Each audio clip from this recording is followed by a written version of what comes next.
Hello everyone and welcome to Fiscal Fury channel. This is Granader. I hope you have enjoyed our previous tutorials on cryptocurrencies and you will continue to watch.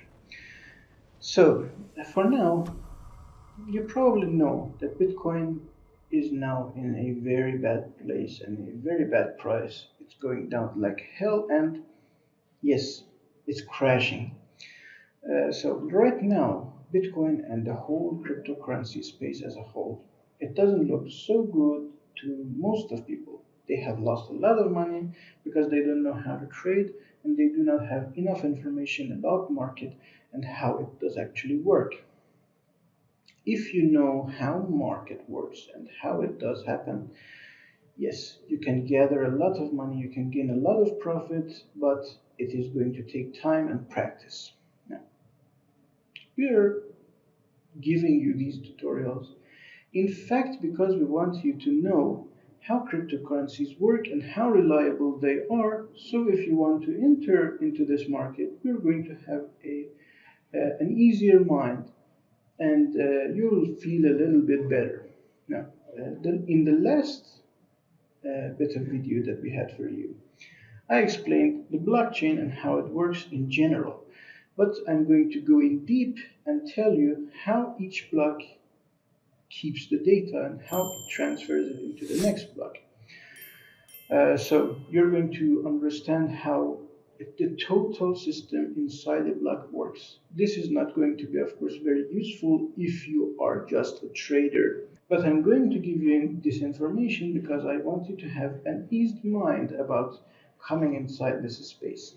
Yes, it's new and it's young. It's a little bit volatile, but you can work with it very easily if you know how. So let's go to the board and I'm going to explain to you the inside mechanism of a block.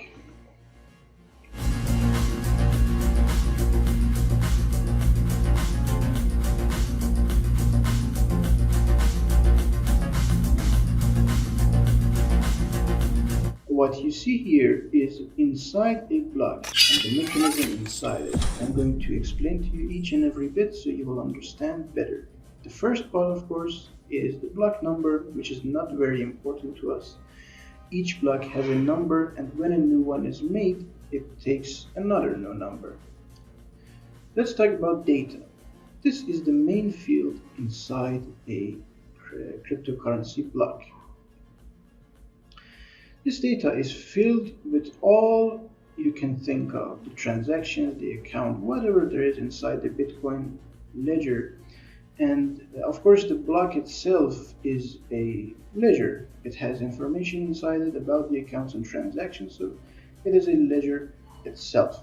Now, this data should be hashed. It means it has to be turned into hash, and that's the cryptography bit inside the cryptocurrency. This hash over here is made of this data, and if it wants to be valid and if it wants to be true, it needs to start with 4 zeros at the beginning. So the block knows that this is in fact a true and valid block. This, however, is not easily made. This data over here must collaborate with this nonce over here, or number used once, to be made into a hash that has 4 zeros at the beginning. This nonce, whatever it is, it doesn't make a difference, it's a number. It combines with this data and makes this hash possible. So what is this previous hash thing over here? I'm going to explain it in a bit. Just keep in mind that it is very useful and it needs to be there, so somebody that wants to crash and destroy this system will have a very difficult time. Now, I'm going to go through steps that are needed to change this whole block, this whole blockchain, and the whole distributed system of blockchain. First of all, somebody that wants to destroy the system and change the data inside it, they're going to definitely want to change something over here in the data section. So I'm going to, for example, change this part into what I want. Doesn't make a difference, doesn't make how much it is. This hash is going to change. this hash over here is going to change.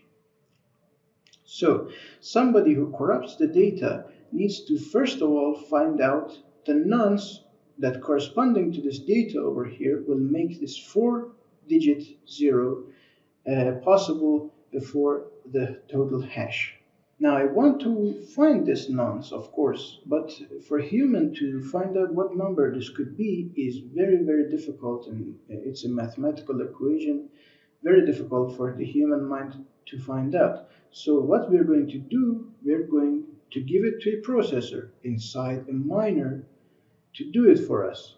Now, of course, we are going to explain you miners and mining system in the future, but let's keep it at this. Miners are very powerful computers that are going to do this mathematical equation for us, so this nonce plus this data will make a valuable and viable 4 zeros at the beginning hash available for us. So this data is corrupted, this nonce is found, and this hash is made.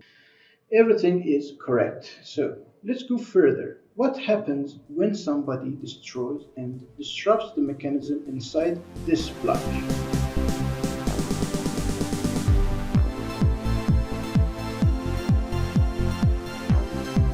We are forgetting a very important thing. We are inside a blockchain system. In a blockchain system, of course, if you want to change the data, you have to change the data in all of these blocks after it, which means you're going to have to corrupt this one, you're going to have to corrupt this one, and whatever comes after. It is a very difficult task because hashing is not something that you can come back from. It is a difficult task because we are hashing over here. We are not encrypting data. In encryption, of course, we can go back to this data from private and public keys that we're using. But in hashing, because it's a one-way process, we cannot go back to this data. And yes, when this one is corrupted, something different happens over here. As I said, this previous hash field over here is a very important bit of this puzzle. When this block is finished and the next block wants to be made, this previous hash is going to go inside this box over here. So this is going to be kept, and if something changes inside this block, then this block is going to change and it won't be valid. So if we want to change the whole system, the whole blockchain, we're going to need to corrupt this one, we're going to corrupt this one as well. So let's say we have mined the nonce for this one, and we are mining this one as well. So we have found this, we have corrupted this, and so on and so forth. We have corrupted these blocks as well. So the whole chain is corrupted right now. First of all, I have to explain, to do this process, you have to be so fast and you have to have a lot of processing power. What do I mean by that? I will say because there is a 10-minute gap between each block in blockchain system for Bitcoin to be made. You have only 10 minutes to make a new block and corrupt it. And you have to have more processing power than more than half of the processing power, the total processing power of all the nodes inside this blockchain system. So you can corrupt this because they are going to introduce new data, they're going to make new blocks, and if they are faster than you, then all of your progress is in vain. So you will have to be faster than those systems, and you will have to make these blocks in less than 10 minutes, because that's the system that is introduced into the blockchain, Bitcoin's blockchain, and into the hashing. So it will take approximately around 10 minutes to make a new block. So if you corrupt this, you corrupt this, you corrupt this, all of them are corrupted. Now what happens? Have you changed the blockchain? Have you corrupted the whole system? I must say, no, you haven't. You're going to have one more step to take, and it's a very difficult one.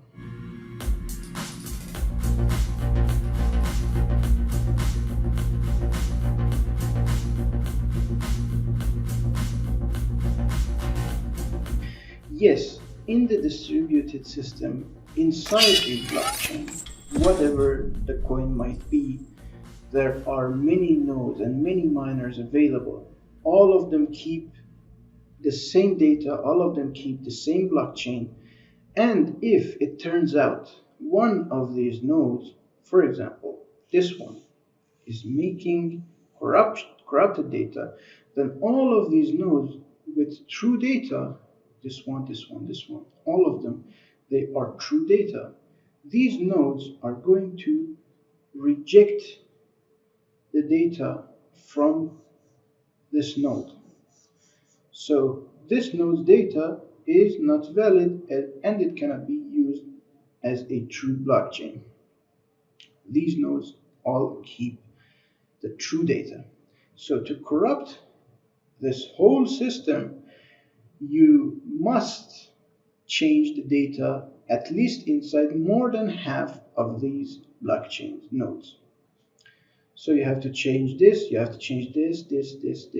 All of these you have to change.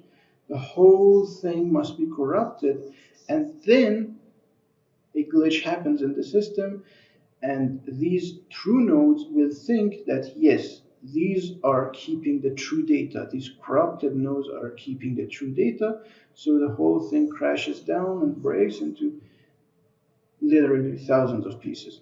But as I explained, it is obvious this process is very difficult to do. And I don't think it will ever happen, even with quantum computers coming. Even if it happens for a short time, yes, it will have a big impact on this market, but it will recover because there are many systems devised to prevent this happening and to stop this happening. The first of them is halving, and the other one that I introduced to you is the hashing difficulty that is inside this blockchain system. So now you know what is happening inside a block and what's going on exactly inside it. If you want to test it out, there's a demo for it out there. Of course, the website is called demoblockchain.org. You can go inside it and there's a demo of blockchain available. It starts from explaining the hash, the block, the blockchain, and the distributed system inside the blockchain system. And yes, you can test out whatever you want over here.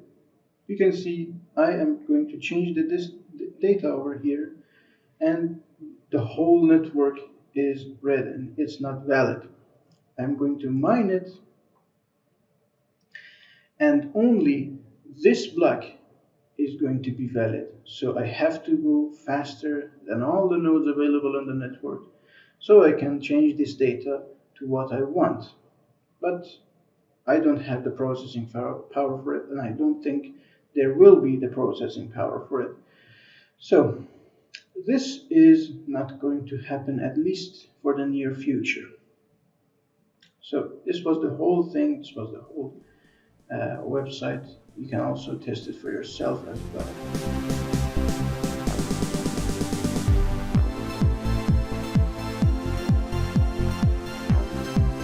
So now you know what happens inside a blockchain and how difficult it is to change this data. It is nearly impossible, and I don't think it will happen in the near future. So if you think about it, you can clearly rely on this system, rely on this information, and work with this system if you want, because it's nearly impossible to break this system. If you like this video, please don't forget to put a like down below for us. Don't forget to comment. Don't forget to press the subscribe button so you can join our channel. And don't forget to share all these ideas and all this information with your friends and everybody that you know. Thank you for watching. See you in the next video. Goodbye.